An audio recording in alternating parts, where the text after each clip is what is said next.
पुणे, एक शहर जो अपनी ऐतिहासिक विरासत के लिए जाना जाता है, लेकिन इस शहर के एक कोने में एक कब्रिस्तान है जो किसी भी दूसरी दुनिया का हिस्सा लगता है। ये जगह वहाँ के लोगों के लिए एक राज है और जो कभी यहाँ गए वो या तो लौट के नहीं आए या फिर कभी वैसे नहीं रहे जैसे वो पहले थे।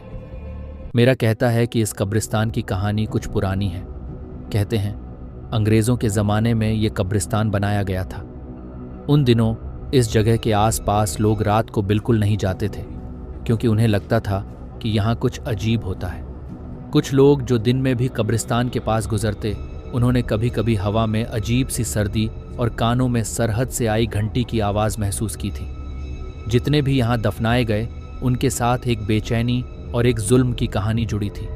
कहते हैं एक डायन का श्राप इस जगह पर घूमता है जो कभी शादी के दिन मार दी गई थी और अब उसका बदला लेने का इंतजार कर रही है। एक रात कुछ कॉलेज के स्टूडेंट्स ने सोचा, हम तो नहीं डरते। उन्होंने डिसाइड किया कि रात के 12 बजे कब्रिस्तान में जाएंगे और अपने दोस्तों के साथ कुछ वक्त गुजारेंगे। उन्हें लगा ये बस एक मजाक होगा, पर वो नहीं जानते थे कि ये रात उनके जीवन का सबसे बड़ा, कभी ना भूलने वाला अनुभव बनने वाली थी।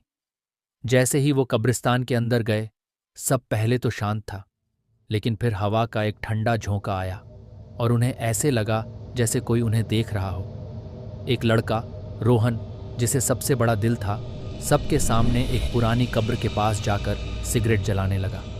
उसने मजाक करते हुए कहा, यहाँ कोई भूत वूत नहीं है, सब बकवास है। पर उसी वक्त सिगरेट अपने आप बुझ गई और एक ठंडी छांव रोहन के आसपास छा गई। उसने पीछे मुड़कर देखा, पर कोई नहीं था।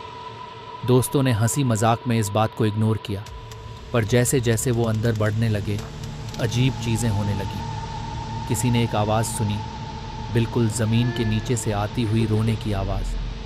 फिर एक लड़की, सिमी, ने देखा कि एक छाया पेड़ के पास से निकलकर कब्रिस्तान के अंदर गई। उसके बोलते ही सब लोग वहीं जम गए। उस वक्त उन्हें लगा कि जो कुछ उन्होंने सुना था वो सच है। सबसे पहले रोहन ने हिम्मत दिखाई और आगे बढ़ने लगा, पर जैसे ही वो कब्र के करीब गया, उसके पैर ज़मीन में धंसने लगे जैसे कोई उसे नीचे खींच रहा हो। उसने ज़ोर से चीखा, पर सब लोग एकदम ठंडे और बेफिक्र खड़े रहे, जैसे उनका दिमाग जम गया हो। कोई हिल नहीं रहा था। तभी एक पुरानी और भयानक हंसी सुनाई दी, जैसे कोई औरत कहीं दूर से आ रही हो। सिमी ने ज़ोर से चीख मारी और भागनी शुरू की।